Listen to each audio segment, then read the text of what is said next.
Raju? Yes, It's yes. the first time I'm using a headphone. Yeah.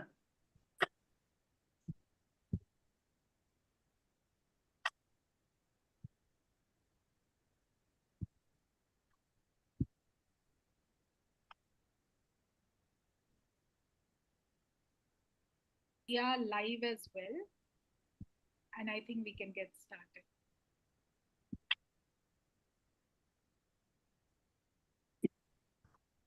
Yes, Raju, over to you. A very happy and creative morning to everyone present here and all the educators, teachers, and parents watching this live.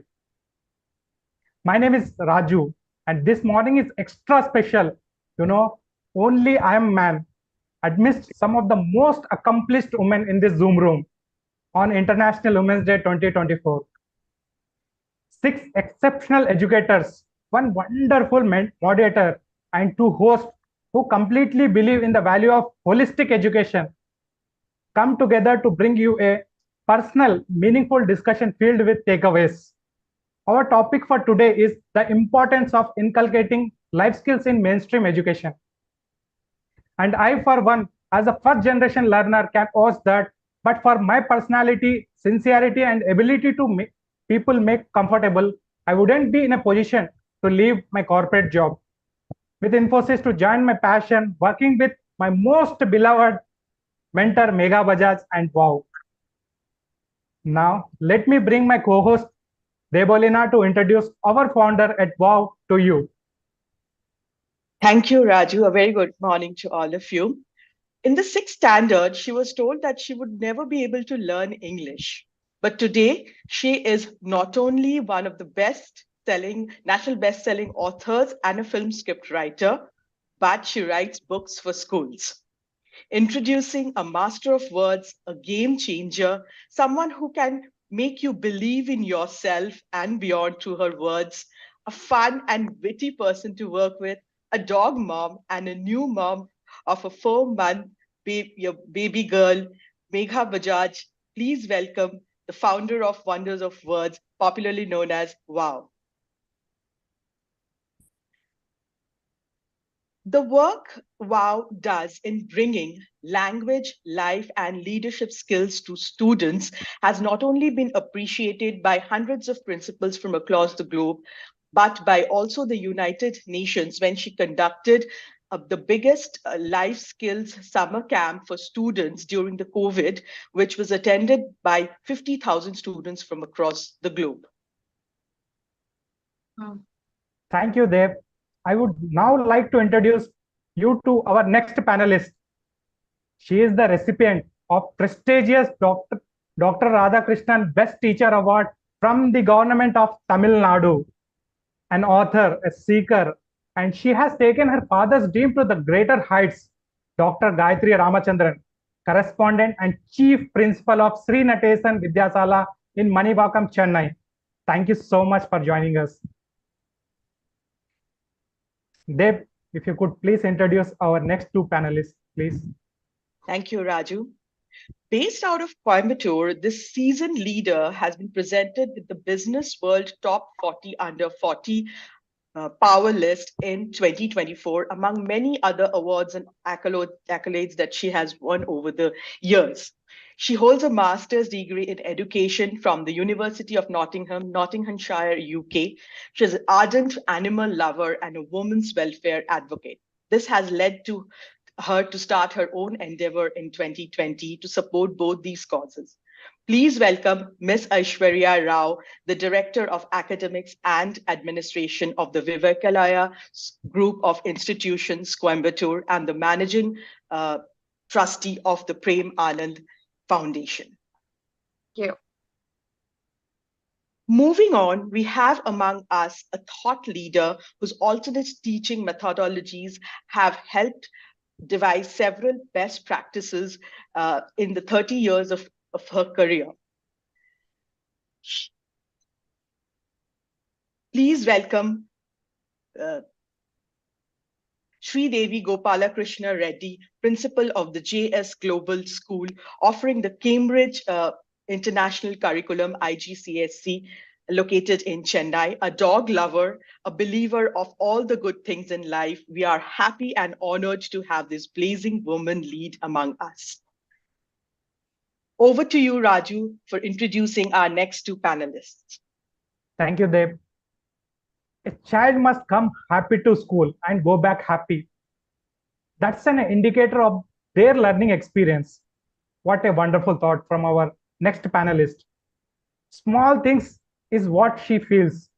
And educator must look into smaller aspects in a big way. We are very happy to have T. Veenamurthy, principal of Delhi School of Excellence, Banjarais, Hyderabad, to share her insights on the topic. We are also thrilled to have a philanthropist, social worker, a special educator among us. She is the best known for redefining the scene of school education in the tribal district of Betul in Madhya Pradesh, with a mission to enable the young minds from the small town of Betul to dream big and attain goals bigger than those dreams. Ms.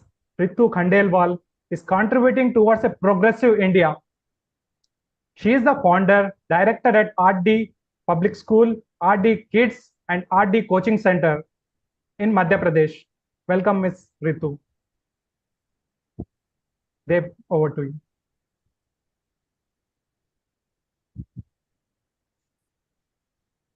Last but not least, our panel discussion would be incomplete without someone who is a master trainer, and many of you must have met her during the WoW Teachers Training Workshop.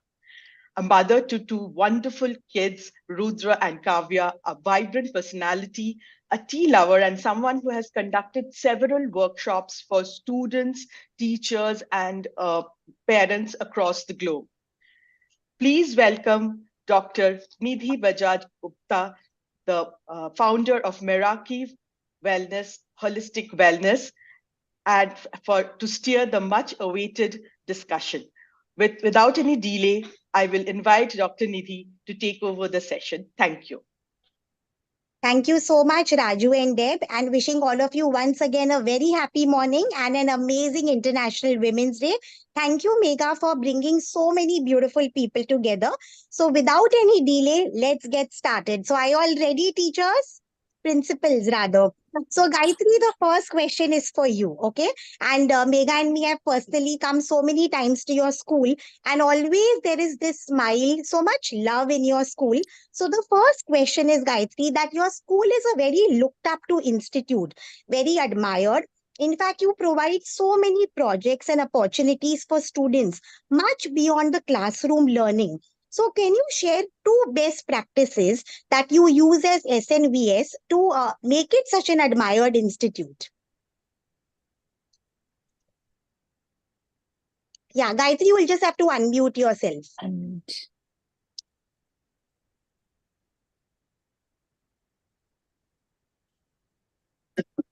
Thank you, Nidhi. Thank you, Megha, and the entire team for having me here. A beautiful morning to start the day, and truly happy to be with all the beautiful educators here. Nidhi, as you mentioned, Natesan is not just a leading school in Tambaram, but in the surrounding areas in the suburbs of Chennai. What began as a curriculum with 80 children and 10 staff members in one of the most notorious villages of this part of Chennai, Mannivakam, it has now become one of the most vibrant educational hub. It is because of the work that the school has done so far. When the school was started by our founder, he was very clear that the regular methodologies will never work, because that's the kind of place where we were, where daylight murders were happening just like that. It had become an order of the day in a place like Mannivakam. So the success is attributable to our founder, whose aim was to be a catalyst in providing top-notch education for everyone at a very affordable cost. So the projects, if you say, apart from the strong academic curriculum, we were focusing more on skill development curriculum. And the best among that is bringing internationalism and curriculum. In fact,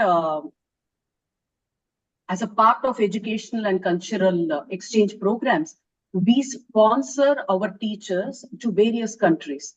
Uh, you know, Europe, Japan, China, uh, any prominent countries you think of, our team would be there, would have been there, associated with the schools, working with so many global schools across various countries.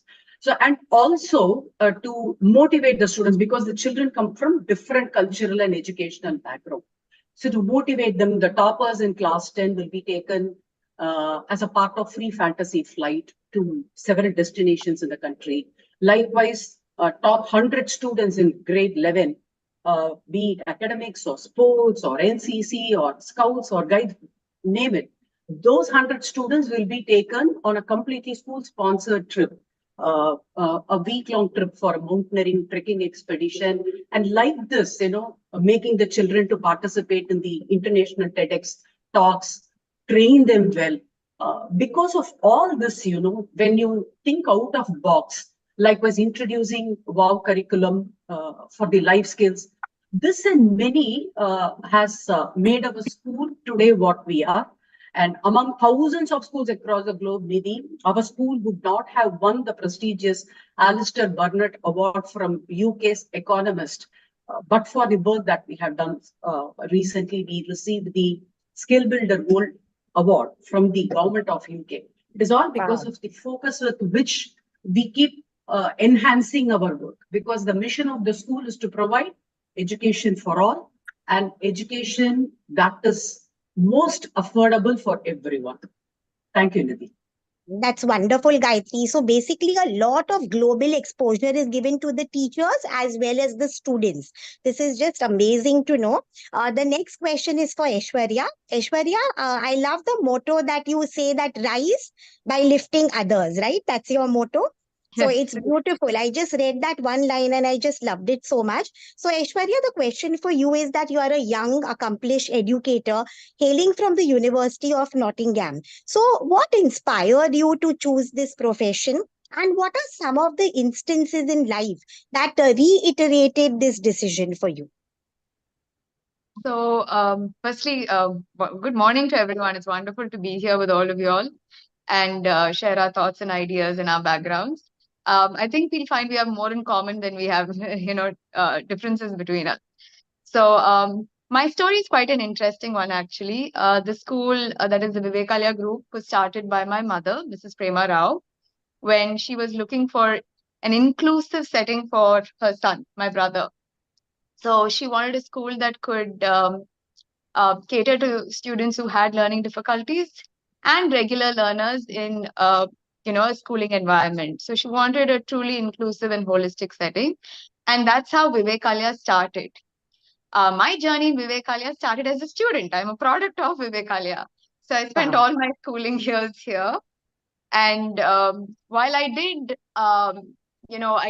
go into my, family business that we had for a short time, which was textiles, I didn't find it particularly fulfilling. So the truth of the matter is, my mother said, why don't you come and spend 6 months in school and see how you feel about that? And that 6 months has now become, this is my, I think, 13th year. So it just grew into, I just fell in love with, I fell in love with schooling. It was something that was so, fulfilling. And it was just something that I didn't want to leave. So that's after that I decided to do my master's and come back in. But my journey in Vivekalaya has been much longer than the 12, 13 years, because I also spent my entire schooling here. So I've been on both sides of the, of the platform, really. That's lovely, lovely, awesome. And were you a naughty student or like a very straight A grade student? I don't think I was a particularly good student through most of my schooling. So my interest in education, let me put it this way, my interest in education started after I became, I got into schooling, but not while I was in school. So let's just put it that way. Yeah. Lovely. That's super to know. Very interesting and awesome to know that. Megha, the question is for you. Megha Bajaj? Yes, I must Yes. add, am I clear now? Yes. I must add, Aishwarya, that a lot of, the second generation educationalists, that's all the parents do. They say just come for 6 months, and after that they hook them on for a lifetime. So I think your mother was very smart to do that. I think she was very smart with that move. Yeah. Yes. And Gayatri will also resonate with that completely. Her father said, just come, check it out, and then the rest is history. It's been there. So, Megha Bajaj, the next question is for you. So, I've seen you as such an accomplished author mentor, also a film script writer. In fact, I know so many people actually they are waiting that why don't you write their biography? But I see you spending so much time towards education. In fact, whenever we even meet as sisters, her first thing is, Nidhi, what can we do for children? So, what has made you so passionate about education is something that I would love to know, and I think it will help so many more viewers also. Both Nidhi and me actually come from a school called JB Pettit, which is in Bombay. And from the last about 25 years, Education World has been rating it as the number one school for girls. And it's like, to give you an example, Shobha De's daughters were my colleagues. And, that kind of a school where very, very, very good family children come. I love my school, and I think a lot of today, if I'm able to talk, if I'm able to communicate language, everything has come from school. In the same breath, when I came into real life, I did realize that there were so many things I was so ill equipped for. In terms of, I was a little bit of a shy child, and in fact, Nidhi was this very gregarious child. So it was always difficult for me to find my footing wherever I went. I always used to wonder, should I speak, should I not? A lot of different things. And I was always a little different as a thinker, and I didn't know how to find my feet. That's when I actually met my guru, who's called Mahathir, when I was very young, about 21, 22. And I think that defined me because I learned so many key life skills from him, where I started realizing that, much more than all that, has gone in or whatever. What really matters is that how am I coming across? Am I able to build connections? Am I able to have that faith in myself? How do I deal with success? How do I deal with failures? So much of it was something that I found missing in myself. And I had to build it all over, as I was growing up. Today, of course, I think schools are doing a phenomenal job and so much has changed. But that was actually the first, light bulb moment for me, that can I make sure there are no more, meghas where they feel that with all that's going on, we don't know how to exactly, form connections, form relationships, be, whatever we are. Also, I started meditating very early. So I started my meditation journey when I was about 22, 23. And this made me a big observer of people, of relationships, and most importantly, of myself, my own thoughts, my own feelings, my patterns. And I think as I started getting these, answers that, oh wow, this too can change, or this has to happen, I suddenly felt this need that can we not bring it to children, like mindfulness? Can we not bring it to children in a very fun way that they understand? Everyone's talking like speaking skills, but if all of us become speakers, who's going to listen? So can listening skills not become a very key, thing that's brought to children? Self-image. How do you deal with, we actually learn easily how to deal with failure, how to deal with success. So like one of my books went on to become a very big hit, and how to deal with the fact that, oh, suddenly, there are people watching you, suddenly things are going your way, and not letting it go into your head. So all that, what I learned, and I kept absorbing from amazing people around me, is what I wanted to bring to children, just actually very selfishly, so that there are no more Megha Bajaj. Because I have gone through periods where I felt immensely lonely. I felt that with everything going on within me, I didn't know how to form that connection. So I have tried my best to ensure that all of this can go to children in some way, and it's just a happier experience. That's amazing, Megha, because I've seen it and it really has made such a big impact on people. In fact, now people will say that we want our child to become a Megha Bajaj, not the reverse. So that's beautiful, Megha. Thank you so much for sharing that. As Mahatri always says that we teach children chemistry, but what about the chemistry of relationships? Or we teach children how to read history, but what about teaching them how to become a history maker? So in fact, my son told me yesterday morning that Mama, I'm getting a dream nowadays that, suddenly I've become an actor and people are just fida over me. I said, awesome, Rudra, you're becoming a history maker. So, he's just 5 year old. So I think this is what we need to teach children about self-esteem, how to deal with ups and downs, and so much more.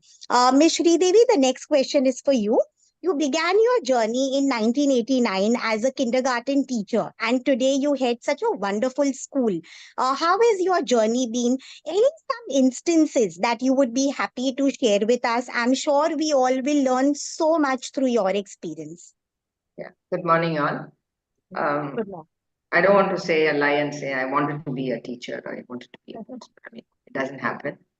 I think all this the calling, and I'm listening to all of you. I think it's sort of a calling, right, that we get into this particular profession.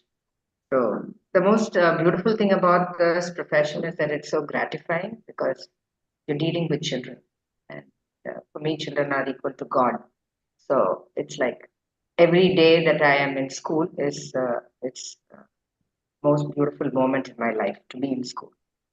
So this all these years I've started off as a kindergarten teacher. Used to teach art and moved on to social studies, and then I do the global perspectives now. So my connect with my students is so much that I thrive because of my students. My students feed me with what I have to learn every day. It's not like what I teach, but what I get from my students. So that is very important for me. And I think that has kept me going all these years. And, God willing, more years to go with this. But this is a new school. JF Global is a very new school. It was started in 2018. And we've completed 6 years, but I would always minus the 2 years that went to the pandemic. So, but in spite of that, we follow the Cambridge curriculum and we have a good strength, and we're doing as Gayatri was saying, and we also do the same. We give them a global experience. We connect the local to the global. We work with the FI and Arun. That's how I'm also here. Uh, Arun introduced me to Gayatri, and it's a lovely chain. And yeah, as I said, there are lots of moments of this. Like wherever, when you do so many years, 30 plus years with education, um, you have students all over just popping up and saying hello to you. Maybe you're at the airport, or if you're at the restaurant, or you're at the cinemas. So in one way, your life is almost, you can't have a very private life. That I'm saying is with so many students in your life. So don't know who's going to come over your shoulder and say, "Hi, ma'am, how are you?" This happened in, I still remember standing in this immigration line at New York airport, and suddenly one guy said, "Ma'am, can I hold your bag?" And I see this guy 6 feet towering above me, and I taught him when he was in grade one. And so, these are the most beautiful moments, I think. I like to cherish. And for me, as a principal, I've always thought academic comes later, and all that I want is my students to be a good human being. So I like to, inculcate a lot of other things. So I tell my teachers, you are the subject experts. You do that, okay? I have something else in my mind. So I'm going a different way. So when I do substitution every day. So my first thing is when I come into school is I ask my HR how many teachers absent. Yeah. So yes, there I have to go into this class, be it grade 4 or be it grade 11 or what, and I just carry my newspaper or something. I have some, anything that interests me and I want the children to know, we share. And sometimes such lovely insights I get from my children. Because I think today I'm the kind of person that I want to discuss everything that is thought of as taboo at home or anything. We have a very free discussion about gender, We talk about the caste system, and we talk about so many things. And because as a Cambridge learner, you're supposed to have different opinions, and it can be right or it can be wrong. And I'm not there to tell them you have to follow this. I'm just showing them all this is there. What's your take on it? How are you going to take it forward? So that's the way we motivate. And I think that's a beautiful journey that I can talk about. That's really, really wonderful. In fact, there is something so beautiful about your tone. There is that authority and yet so much humility. So I really cherish listening to you. So wonderful. Thank you so much. Veena, next question is for you. So for you head such a one of I think the finest school in Hyderabad. I love the name itself, Delhi School of Excellence. And usually, we sort of have this NLA that when the school bell rings, the children happily run out of school. They are like, yay, chutti ho gayi, I need to go home now. But I think in your school, you have completely reversed it.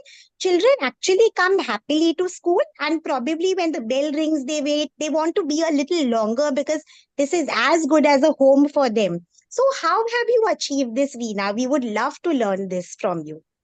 I would be more than happy to share this with this team of educators here. A happy morning to all of you. So my theory of having the highest happiness quotient in schools come from a very small thing, the fear factor which all of us have gone through when we were students. When we were students, all of us back when we were at school, I think we came to school because of fear of teachers, fear of subject, fear of marks, and all our performance was always revolving around this fear that what if I cannot? What if I don't? What if I miss? And that there were, I think, very few occasions where we would have actually been happy at schools back those days. So, as a teacher, as an educator, as a principal, I don't want my children to become doctors or engineers. They will, anyways. But I want my children to be happy because I believe that if they are happy, they can achieve anything and everything. So, there are only two simple things I follow. As I said, we don't do big things, but we do small things in a very big way. The Wow. first golden rule, when children come to school, they must enter the campus with a smile as much as the teachers do. If I don't see those smiling faces when I enter the campus, I really get worried. The happiness quotient of a school, I believe, totally depends upon how well the teachers and the students connect with each other. So I tell my teachers, it is not your math and science and social science that you're teaching the students. It is not the syllabus that you're actually completing. You're only trying to connect yourself well with the student. If he loves you, he'll be happy. And if he's happy, he will learn whatever you teach. That's one of the reasons why I am still scared of math. Because I wasn't happy doing math. And I'm sure each one of us have this kind of a thing in us because we were not happy with the teacher and so the subject was not liked. So we make it very, very easy for the students here in our school to come and speak, tell us, share us, let us know if there is anything bothering as much as we allow the teachers. So my room is not a no entry office. My office is not a no entry zone. Students are welcome to come in. They walk in anytime. They have a whole lot of problems to come, share, and discuss. Sometimes they just step into my office to ask how I am. And I feel so good when I listen to them, when I talk to them, when I hear them speak, being so happy. I understand that yes, it's working. Children give their best when they are happy. And it is our responsibility as parents, as stakeholders, as educators and teachers to make them live in their comfort zone so that learning can be better, nurturing can be better, the process of schooling can be more enriching, the environment becomes very vibrant, and then there is whole lot of scope for the students to learn. The teachers become equally motivated and pepped up. They get really charged up because they know that they have a bigger responsibility to shoulder. So I tell my teachers, if I don't see you smiling, that really bothers and worries me. So if there is anything, please come and tell us what happens, what's happening. And my team definitely follows this. And that's one of the reasons why when the students come in or the staff comes in, or even when the parents come in, I really want them to be happy. So much so that when students come for admissions, I see the parent really tensed, the child really tensed because he knows that he has to come for write an entrance, face an interaction and all that. I tell them it's okay. We are not going to judge you, but please smile. That is going to solve half of your problems.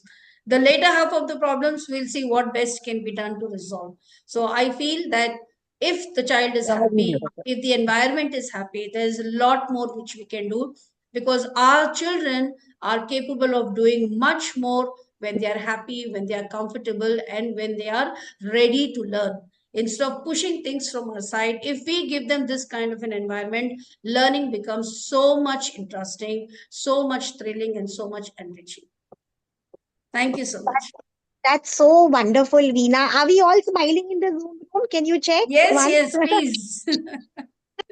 That's so, I mean, in fact, you've coined a new term. Like we usually talk about IQ, EQ, even spiritual quotient. But I think HQ, that is happiness quotient, is so, so important because whatever, when we are happy doing something, like usually it's the teacher that makes us love the subject. Like for Very me, true. English has been so amazing because our teacher used to teach us, like she used to tell us that think of a different ending. Why don't you think of a different heading for this poem? And whereas math, even I till now shiver actually. So definitely that makes a huge impact. Thank you so, so much. Now, Ritu, for you, the next question. So, Ritu, firstly, you're glowing and I love the way your hair is. It's beautiful Thank you. personality. So, Ritu, I would Thank you. like to say that yes, the RD Institute runs in the vibrant state of Madhya Pradesh. And I think you all firmly believe in achieving a very good balance between academic excellence as well as holistic education. Can you share some practical tips as to how do you actually let this balance happen? Yeah, thank you, Dr. Nidhi. So, in order to explain this, first you all have to understand that the school we established, co-founded along with my husband, is in a hinterland of India, in Madhya Pradesh. Betul is a rural district, and noteworthy is that 33% of the population is tribal. I was born and brought up in Kolkata, and I got married to this place. And it was, way back some 30 years ago. And the place had quite shortage of, acute shortage of good schools.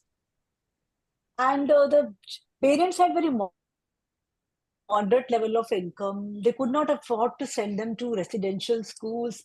And very important fact was that there were many state board schools, and Betul children would always have a rank in state board exams. So state merit list, Betul children would be there.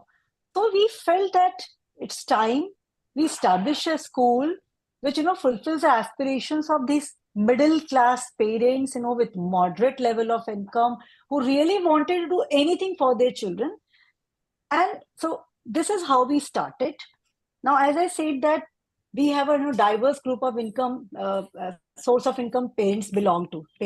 So we have like children coming from, gadgeted officers, family. Then we have parents as, street vendors selling vegetables and snacks, running very small businesses.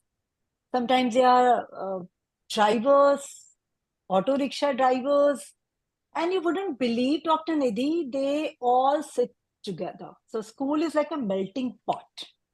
Wow. So when you have a setup like this, so we have, 3 campuses and we have 7,000 plus students in a place where the population of the entire district is only 10 lakh.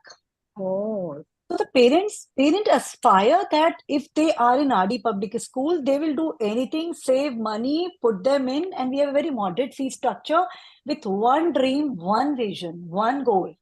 Their child must succeed in life. They must achieve what they have not achieved in their life.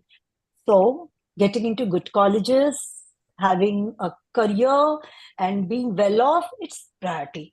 And you have to identify parents' aspiration also. It's imperative. So academic excellence is our foundation. And we try to imbibe through, instilling good work habits and practices in them. Apart from academic excellence, what do we do? We believe a lot in building up confidence and capacity. Because unless a child has the courage to face the world, he cannot really thrive. And this is very particular in children coming from small towns. When they are pitted against their metro counterparts, they feel that sense of regret that why I was born and brought up in small places. We wanted this to be uprooted from them. And so we started with that mission. So we work a lot on confidence building and capacity enhancement. Then we started realizing that values should also get a place in our curriculum. So a few years back, we revised our vision and mission statement and incorporated a few values like integrity, responsibility, sensitivity to environment, gender equality, and so many other things. And then what did we start doing? We started, having our morning assemblies with one value would be picked up as theme for the month, and we would find a place in the morning assembly, in weekly co-curricular activities, and even in our lesson plans. So if it's integrity, the value of the month, whole month we somewhat try to teach children what integrity is through various activities. Then one more, you may call it something coming straight from my heart. What we did that we identified certain parameters where every child yearns to be seen, his picture on the display board. So what did we do? We identified certain parameters other than academic excellence. For example, the most punctual student in the class, the most well-behaved child of the class, the most helpful boy or girl, the one performing good in CCA, and one who is always, notebooks very neat and, complete. And so many parameters we developed. Now the practice is that we make sure every child gets opportunity, that a picture is displayed in that huge display board once in a month.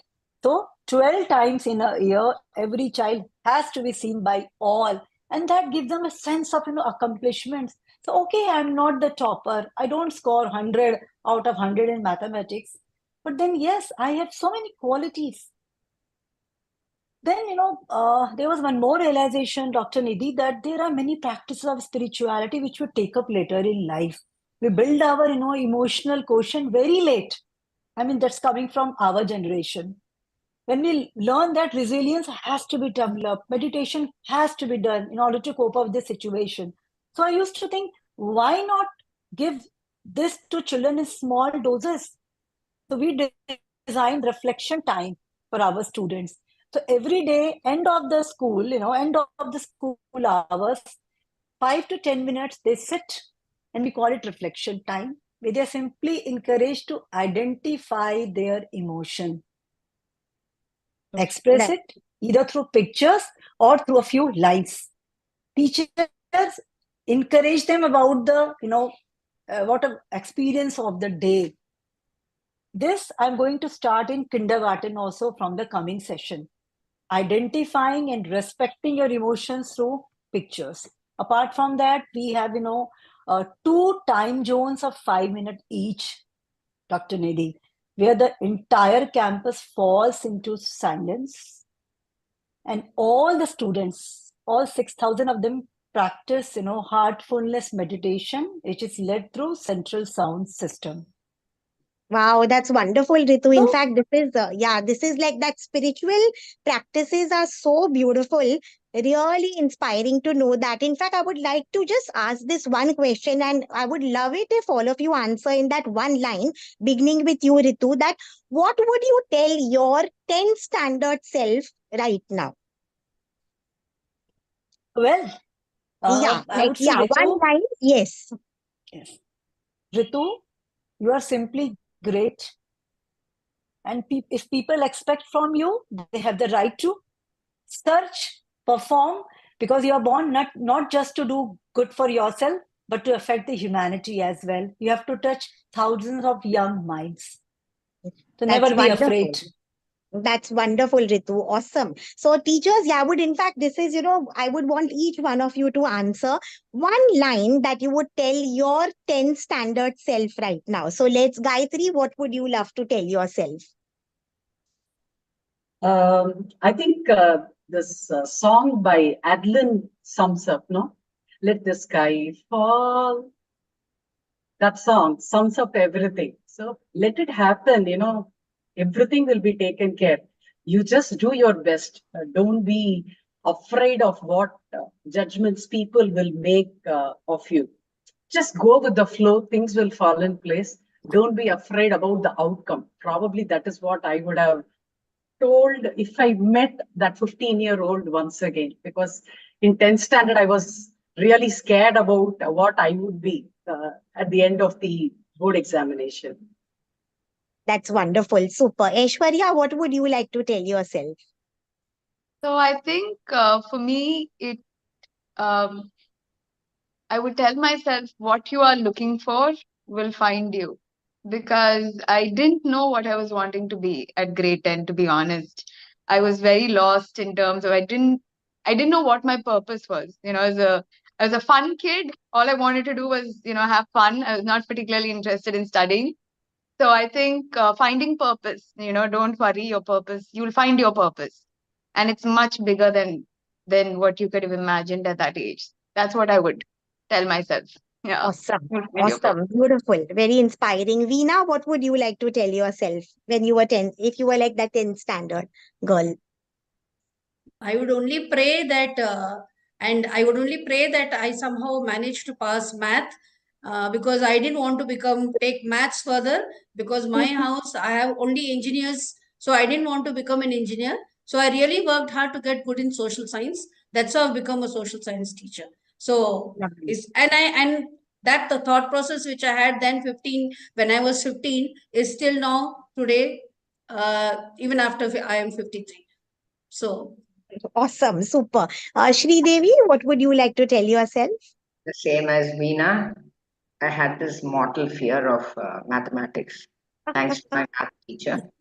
And then later, I called myself a math atheist also, as like Calvin and Hobbes.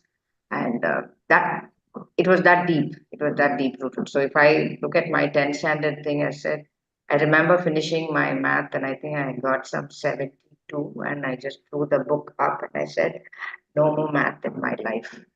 But I did the same. I did the same. so but then, as I said, I want to come back to it. So now I take extreme care that no child is going to hate math.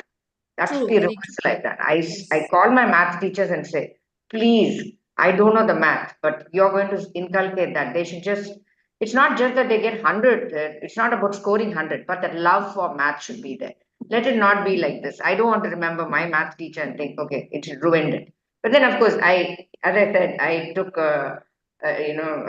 as Calvin as my buddy, and I said, okay, like Calvin, I'm also a math atheist. I can also, do all these things. I can still do something without mathematics. Yeah, so that's what I tell myself. Mathematics, I'll tell her. If I see her now, I'll tell her, don't be scared of mathematics. That's beautiful. I ask my maths teachers in the school today, why weren't you my teachers then? I would have done much better. True, true, true. Actually, Megha, what would you like to tell your younger self? Like Aishwarya, I think I was so naughty. So the first thing I would do is, I didn't get the good marks. So I made it up with creativity. So whenever they would give us things where, which temple does this belong to, and you have to write the answer, I didn't know. So I would write Megha Devi. I was like, even if they don't have, at least for creativity, they'll give me half marks, And exactly like Veena and Shri Devi, math was like my. So to the extent where Shri Devi, when I got math atheist, you call yourself, when I got, I used to get half on 100. And when I actually got 35 on 100, the teacher stuck a sticker saying, keep it up. So I couldn't understand, is she being sarcastic or does she really mean She must be relieved. She must be relieved. Well, I used to love maths. I used to love maths. Wow, that's nice. But Ritu, I love the way you said that each student gets a chance to be on the board. I think that is phenomenal. It always gives them that, like a cheetah, if asked to swim, cannot, So, in fact, you are identifying Yes. each one's different personality and appreciating someone for being punctual, someone for being creative. This has really lingered in me. So, principals, we each one of you actually is a history maker by itself. But time is, like it's 11:45 already. It's been, I mean, I've lost sense of time actually. So the next question we would still want to ask you, because it's going to help so many people, but let's keep it very short. Just like a, short, very brief answer, basically, so that it can instantly help our viewers. So the next question for Gayatri is that IQ, EQ, or SQ. And of course, now there's another one, HQ, happiness quotient. Which one do you rate at the highest and why? Nidhi, I think everybody has already answered. I would definitely rate EQ to be the highest, because without that, without the perseverance, without the resilience, without compassion, without empathy, without love, without happiness, what can you achieve in your life? Even assuming you're going to Absolutely. be academically excellent, that Yes. is the most essential thing. I think invariably we have already answered that question. Yes, absolutely, Gayatri. Beautiful. Because without emotion, like as if we are not happy, like right now, if we are not happy, we will not be so enthused. Each one of you is speaking so excitedly because you all are passionate and happy about what you all do. So wonderful. Aishwarya, for you, the second question is, as an educator, what do you find the most challenging? And what has been your mechanism to tackle those challenges? If you can share actual practical tips, it can help a lot of the viewers also. So I think one of the difficulties that I'm sure most people will agree is the traditional concepts in education. Okay, education is viewed to be delivered in a particular manner, and as a society, we've been receiving it in that very structured kind of manner for decades now. That anything that is considered slightly out of the box makes people uncomfortable, creates fear, and we forget that education is it's something that your youth is spent in school. So who you largely become, or how you connect to yourself, is derived from the environment that you're in, and it should be a happy place, right?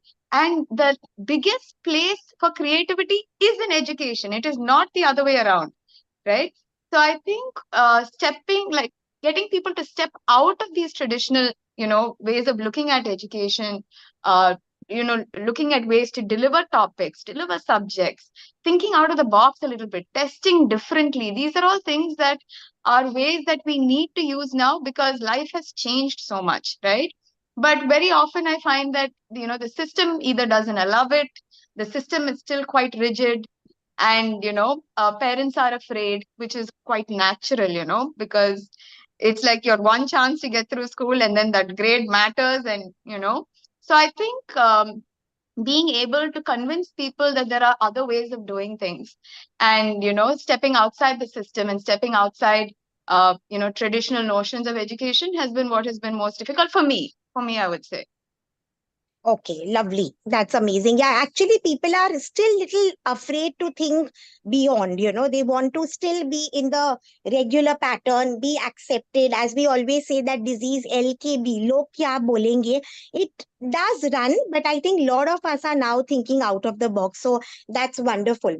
Now the next question for you, Megha. This is, I think, very interesting. That any one instance where the impact of WoW you've seen as a real life experience, which makes you feel that yes, this is working and yes, it's all worth it. One that I was trying to think, because you put that as a question. All through 2 days I was only thinking, and the one that really stands out is that we teach across boards, and so we have kids from a Gayatri school, which are first generation learners. We also have Dhirubhai Ambani kids coming to us for the WoW classes. So one of those days, one kid comes to me and says that, ma'am, I'm very depressed. And he's all of in the fifth standard. So I was like, why are you so depressed? He's like, I'm depressed because my parents are taking me to the US for a holiday. So I was like, why would you be depressed? You'd be excited about it. He's like, no, you don't get it. All my friends are going to Europe and only I keep going to the US, and that's really depressing. So I was a little obviously taken aback. I was like, my parents, if they just take me, to Alibag from Bombay, I'll be very happy. Why is it that he's depressed about America? At the same time, I could understand where he's coming from, and obviously, wow, we really developed this non-judgmental space. So the next session I actually developed only for him.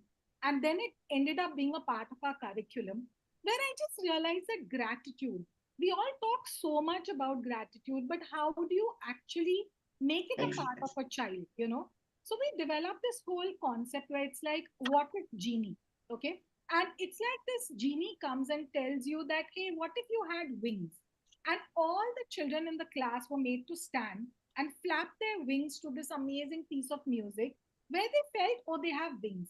And the smiles that blossomed on their face, and then they had to write, okay, how do I feel when I have wings? After this, we made all the children put both their hands behind and imagine what if you had no hands? Forget wings.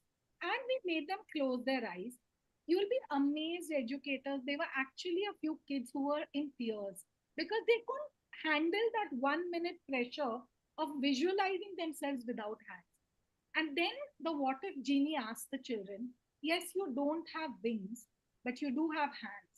And how often do you actually say thank you to your hands? So I made them do this whole session, and this boy comes to me at the end of the class, doesn't say much, just looks straight into my eyes and says, ma'am, I understood. And for me, that was a moment, and over the next few sessions, I literally saw that he was so much more happier, so much more grateful. So I think that was one of those highlight moments for me. Wow, Megha, that's very Nidhi, I just want to add, after I read about this exercise by Megha, what I did in my school was 4 months ago, I was telling the children about this and I told them, you and I together, it was a big assembly, the entire school was there. See, I will also start my positive affirmations and gratitude journal, and you will also do. And whoever does that, let's see who's very sincere. And 4 months later, I took my gratitude journal to the assembly and showed them that this is what I have written because I promised you that we will start with the gratitude journal. Likewise, I want to know how many of you have done. Hundreds of students, Nidhi, hundreds of students had done it. And for every child, we provided them an appreciation certificate. It's wow. such a powerful, program it became. It was a simple exercise I started. I told, I will also write, you also write. Let's do it together. But what kind of a transformation happens with such tiny children, grade 5, grade 6, grade 7, grade 8 children? Since Megha brought that example, I couldn't contain myself.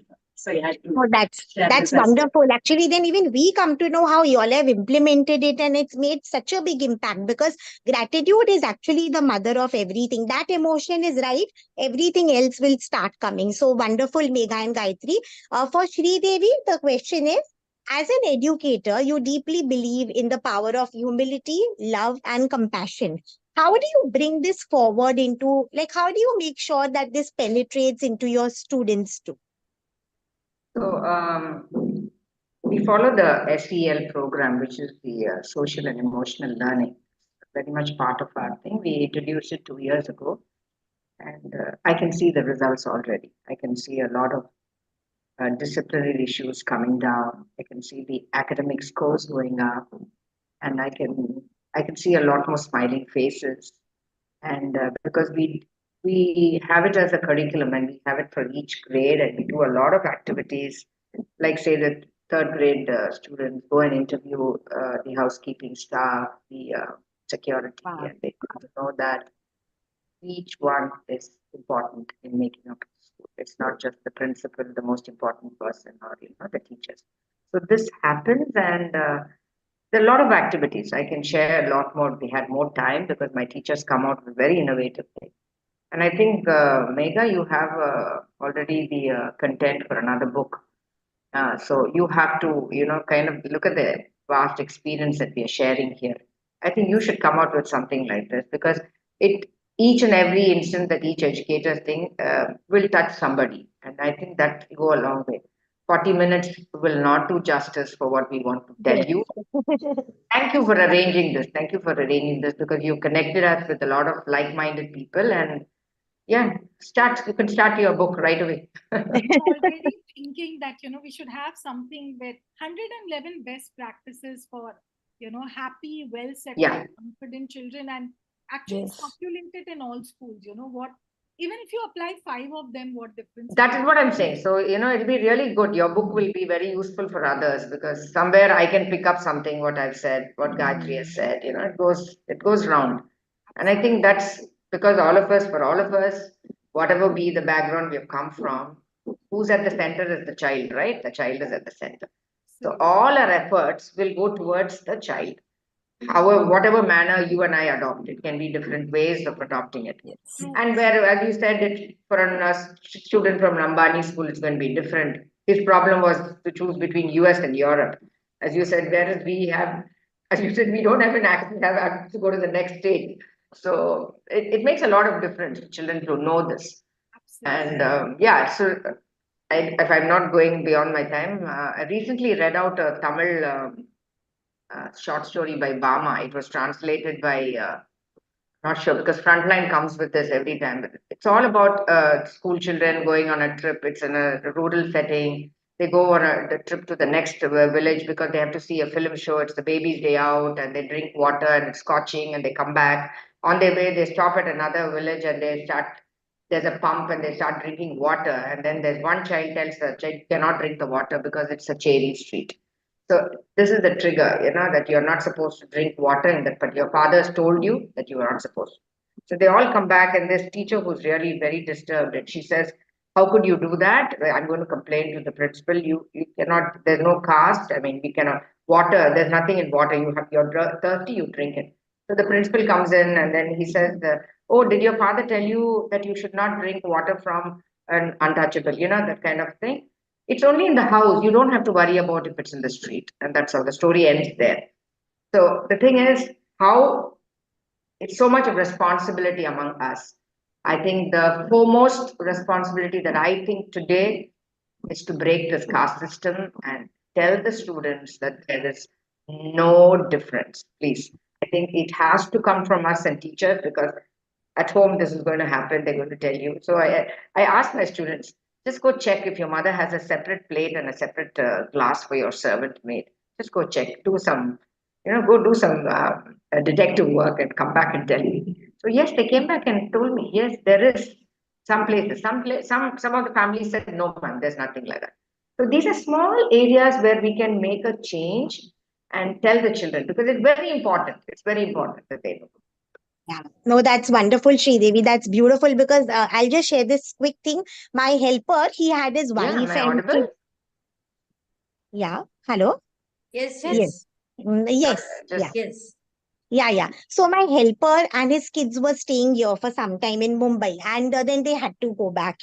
And so what I've just started doing is that when he goes back down for his walk, I just lay his bed, the gadi, I roll it out, I just put yeah. the sheet and the pillow, I put his water bottle, and I just draw the curtains for him. And initially my kids asked me that, Mama, why are you doing it for Shiv Bhaiya? I said, why is he Yeah. not a family member? And that day my True. son and daughter actually sat and did it. They said, today we want to do it for Shiv Bhaiya. That's In fact, today he's we have to fasting show. We because have to give an yes, we example. have We to have show to. that. So he's fasting. And my daughter said, Shiv Bhaiya, you don't work today. I will do the housework. And she actually got up and started doing it. So, it's like it starts with us basically. So, Veena, the question for you is the second question that how do you manage to strike a balance between work life and your personal life? Do you manage to get some me time? And how important do you feel this me time is for the mental health of, women leaders, especially educators? That's a very good question, and I would be very happy to answer that, Nidhi. So I have a plenty of me time. When I go home, I make sure that I keep this me time for myself. And Yes. when I am in my zone, I don't want anyone to encroach. There are absolutely no encroachments. And I feel this is very important for all the people who are working out, especially for women. But men, no offense, Rajgaru and the other men, please, no offense. The reason why I'm stating this is women, when they come to work, when they come at the workplaces, as educators, not just in schools, but don't we tell them that no homework or no domestic work should be done at the school or at the workplace? When we make things very clear that no personal work should be done at the professional place, absolutely no professional work should be done when they are in their personal zone, is what I truly believe. And we insist that we set up certain rules so that there is a very clear line drawn between the professional time and the personal time. And so during the holidays, like we have this 3 days holidays, so I tell my team that if there is something I post on the groups, please go through the message, but you need not acknowledge. I don't want you to sit with the phones at home and then keep texting saying thank you, noted, thumbs up, and all that, because back home the family members are waiting for you. You have been so busy throughout the week, and this is one holiday which you have got. Definitely this is something where you must be spending time with your family. And for women, it is very important because she is the one who wakes up early in the morning, takes care of her family, her children, her in-laws, her responsibilities 100%. When she comes to the workplace, she ensures that that 100% is given at the school or at the workplace also. It is very important that women understand that there is some time which is must needed for themselves too, because forget everyone else, she is more important for herself. I think every employee, every woman should understand that I am first more important than anyone else. And if I am happy, I can at least take that attempt to make others happy, or at least do something good for others. This is something which, all of us should, imbibe in our life. So at my school, in my workplace, I tell the teachers after 4:30, no calls. After 4:30, no messages. We tell Very the good. parents nothing will be entertained except for that one or two odd calls or messages which are really, really important. Because I tell them, thank God we are not doctors. If we are doctors 24/7, we have to be available. We are teachers. And if we don't set these things properly, what are we going to teach our children about work life balance? What are we going to teach our children about being resilient and having a balanced life? Unless we put it in our lives personally, it is not going to happen. So me Absolutely. time. It's got muted, no? Yes. Yeah, wonderful. That's wonderful. Okay, noted. Thank you, Veena. That was super. And I think it's so important because, in fact, even as a doctor, I used to go to ICUs and all. And whenever I used to come out somewhere, that patient thing used to be in my head because you've seen someone, not okay. And then this one thing I decided that the minute I remove my lab coat, I am Nidhi. I'm not Dr. Nidhi. So it's really, really, I think this is too crucial. And we would like to, the last question for Ritu, it would be that Ritu, I would just like to know from you that so there'll be almost 5,000 plus teachers who are going to be viewing this. So what is that one message that you would like to give all the teachers? They say that teachers are the Michelangelos of the human spirit. I believe that they go beyond, they go further. John Locke, the famous philosopher, he once said, gave the theory of tabula rasa. Children, when they come on this earth, they are like brains who fill this slate with meaningful colors. The scientist who discovery shook this world, or the leader who redefined our entire future, they all sat in your classrooms once. You planted that seed of curiosity in their minds. You built the foundation upon which their greatness rose. So, you turned this, raw potential called a small child into fabric of humanity.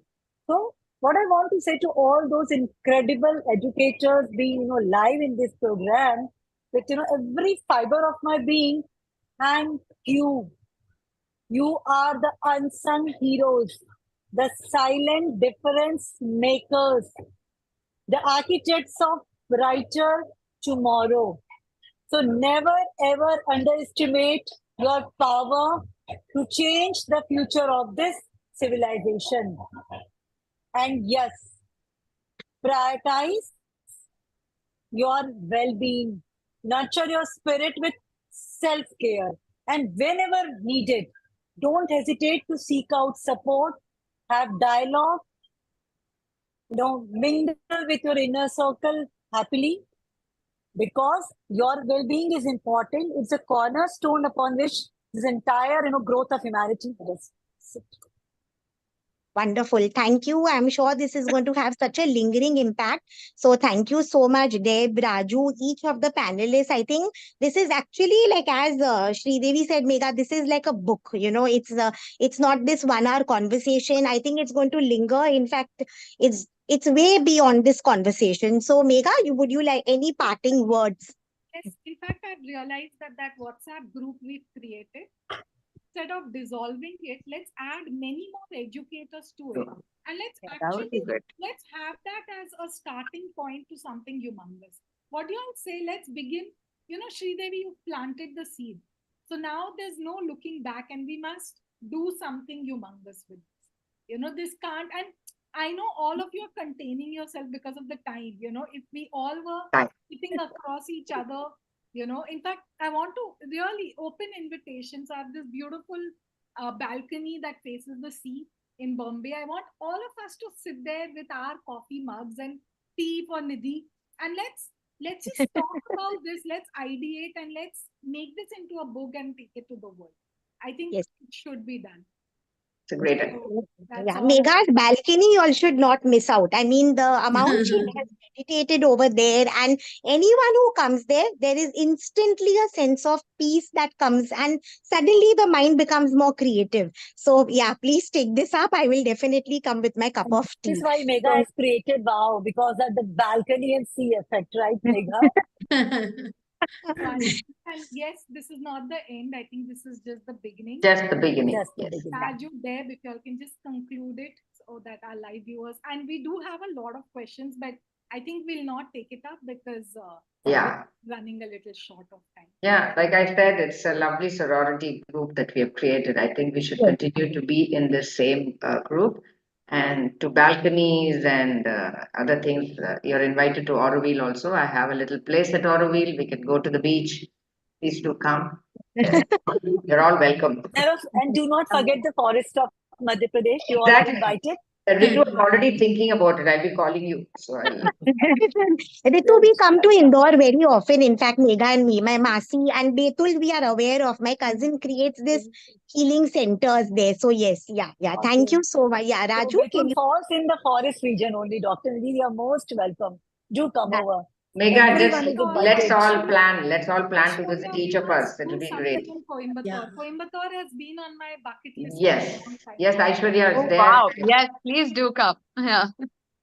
So we have so many places now. We have Auroville, we have Coimbatore, we have Indore, we have Bombay. Wow. You have Hyderabad also. Hyderabad. Yes, Hyderabad. Yes. The minute we land, Veena will first check our smiles. Only then. Yes. We wish Hydra good. A good beginning. Today was a very good beginning, as Megha said. Let's not end it. Let's continue. Let's conclude the session and then we can all get going. What a morning. What a discussion. Such incredible insights.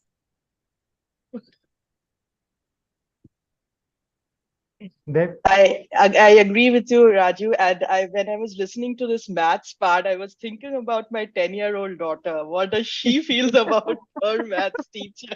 Because sometimes I see her so worried. So I'm going to find out from her what's happening. But I'm actually waiting to implement some of these wonderful ideas for my daughter. I'm sure it will have a very long-term impact on her too. As a parent, I am really enjoyed all the insights. Thank you, and wishing you a very, very happy Women's Day. Thank you so much. Oh, thank you. We are still girls. here. Thank you. And like I said, so much. That sounds like college, right? Sorority, fraternity. I always address my teachers as girls. No more. They're all girls. And yeah, Raju so should have the last word as the only man in this group. I can see that enthusiasm in him. Yes, Raju. Thank you so much, every panelist present here, for your time, for your love, and your incredible thoughts. I'm sure this is the just beginning of our journey together. And we will create a generation of future ready, deeply rooted with themselves. Thank you so much. Thank you so much. Extremely Thank you. delighted to be part of this panel discussion.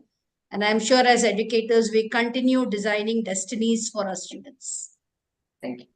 Absolutely. Thank you. Thank you very much. Thank you. Thank you. Thank you.